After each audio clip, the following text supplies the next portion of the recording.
Halo, sahabat Sugao Kori Channel.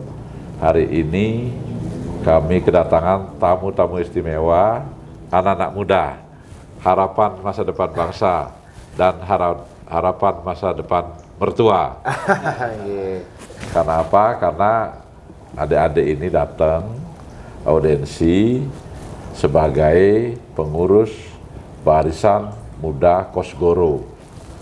Jadi elemen dari Kosgoro yang diharapkan nanti melanjutkan tongkat estafet perjuangan Kosgoro dan sudah tentu termasuk Golkar. Gimana kabarnya Bung Jonathan? Kabar baik Bapak Ketua. Katanya sudah keliling Bali ya membentuk pengurus. Nggih, sudah betul. siap? Sudah siap, dan kebetulan kemarin kita keliling itu hanya berselang waktu 5 bulan dari kita dilantik. Ya. Itu kita sudah bisa melengkapi 7 kabupaten kota, Pak. Belum genap setahun usia kita. Oh iya. Oke. Berarti masih kurang 2. Kurang 2, Jembrana dan Kelungkung. Targetnya? Bulan depan paling lama kita sudah melengkapi 2 kabupaten tersebut. Oke, kalau sudah selesai kita lantik bersama-sama ya. Oke Pak, siap. Jadi dihadiri juga setengah muda setengah tua. Masa peralihan Bung Kadafi. Jadi anggota dari BMK ini adalah kebanyakan para mahasiswa-mahasiswi. Ini sebagian kecil yang datang. Jadi kita dari Bangli ya. Kuliah di mana?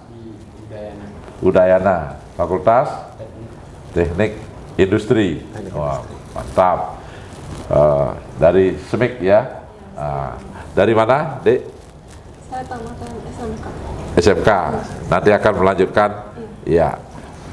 Jadi Golkar kita memang akan memberikan kesempatan yang luas bagi generasi muda untuk berkiprah. Karena apa? Karena kader-kader bangsa ini harus diisi oleh generasi muda yang terisi baik oleh ilmu pengetahuan maupun pengalaman termasuk bidang organisasi. Bung Jonathan, apa hal-hal yang akan dilakukan sebagai ketua BMK di Bali ini? Baik, yang pertama tentu kita akan terjun langsung ke akar rumput Pak Niki. Karena kebetulan kita masih kuat-kuat, muda-muda, jadi kita harapannya bisa jadi andalan masyarakat. Mulai dari bakti sosial kepada masyarakat, kemudian kita juga akan mengadakan donor darah, kemudian tidak lupa juga kegiatan-kegiatan yang memang langsung kena kepada anak-anak muda itu sendiri. Seperti sportivitas, kita bikin lomba olahraga, bahkan untuk Mobile Legend pun kita buat. Dan tidak lupa yang paling penting, sekarang kita juga bikin UMKM, kita dorong betul-betul usaha-usaha kecil di daerah-daerah masing-masing kabupaten kota. Bagus. Salah satunya di Singaraja yang paling bagus, Pak. Oh gitu ya. Kita juga bikin dan saya dengar juga nih di Jonathan ini seorang pengacara ya, advokat ya. Oke, kebetulan yang sekarang advokat. Jadi dia ini adalah salah satu tim pembela Yosua ya. Betul, Pak. Yosua yang membela dalam kasus Sambo. Ya. Betul, Pak. Bisa sedikit cerita tentang itu? Baik, mungkin garis besarnya Niki Pak Ketua. Kebetulan memang kantor tiang di Jakarta, belum ada di Bali, mudah-mudahan segera bisa buat di Bali. Di Jakarta, saya berkantor di kantor Pak Johnson Panjaitan and Associate, terus kita bekerja sama dengan Pak Kamarudin Simanjuntak. Akhirnya kita menangani sebuah kasus yang dimana memang lawannya adalah bukan orang yang biasa-biasa saja.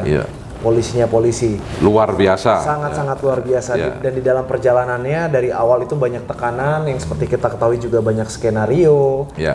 Tapi ternyata ketika kita berjuang betul-betul menyuarakan kebenaran Pak untuk sebuah keadilan, di dalam perjalanannya itu dibukakan pintu keterangan-keterangan yang menurut saya sangat luar biasa, sehingga dalam perjuangannya meskipun banyak tantangan, kita bisa membuka tabir itu perlahan-lahan. Dan akhirnya kita yang tidak pernah menyerang siapapun, tetapi kita betul-betul hanya ingin mencari keadilan. Dan itu terbukti, semua yang kita sampaikan, pembelaan kita itu diamini melalui putusan majelis hakim yang memutus vonis masing-masing terdakwa yang menurut saya sudah memiliki rasa yang berkeadilan untuk masyarakat. Jadi aspek keadilannya sudah ditegakkan. Keadilannya sudah ditegakkan. Dan di Golkar ini ada Badan Hukum dan HAM ya, Bakumham. Sekarang anggotanya adalah sekitar 150 advokat, pengacara. Ya, kita juga berharap nanti Dik Jonathan bergabung ya. Siap Pak Ketua. Gimana menurut Pak Davi? Ya, beliau ini adalah salah satu pembina generasi muda dan beliau juga adalah anggota Bakumham. Silakan. Ya, pertama kita apresiasi ya teman-teman muda ini yang luar biasa semangatnya, energinya, dan saya pikir konkret apa yang dilakukan oleh Bung Jonathan dan teman-teman di dalam mengkonsolidasikan organisasi pemuda, dan ini tentunya menjadi contoh bagi organisasi pemuda yang lainnya. Kemudian ya bakat beliau ini juga harus dioptimalkan, terutama itu kemampuan beliau dalam beracara itu sudah di pentas nasional.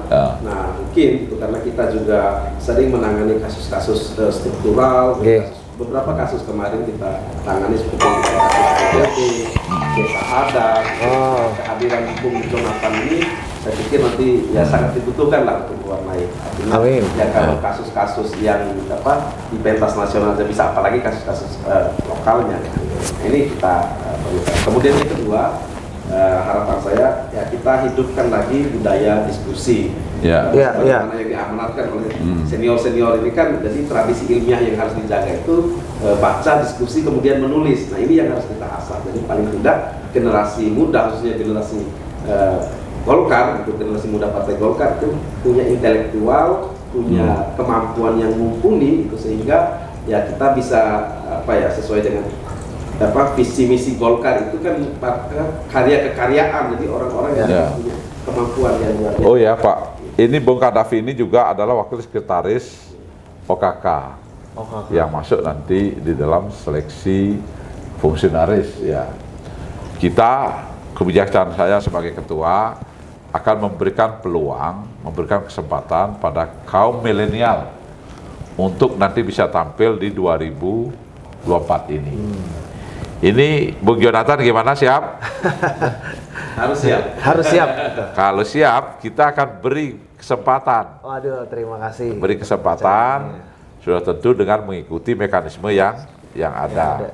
Bukan Bung Jonathan saja, kita juga berikan kesempatan kaum milenial yang lain, sehingga Golkar ini jangan hanya identik dari kaum tua saja. Nah, ini juga Pak Bung Nanda juga sebagai kameramen dia juga siap nanti. Kita akan siapkan mungkin paling tidak 45 ya. Jadi untuk siap nanti bertarung di 2024. Asalnya dari Denpasar Selatan. Oke. Siapkan diri. Siapkan diri. Caranya adalah dengan berinteraksi dengan masyarakat. Kalau di Bali itu disebut dengan menyamu beraya. Menyamu beraya. Jadi ringan tangan itu bukan senang gapar orang ya, senang membantu orang ya.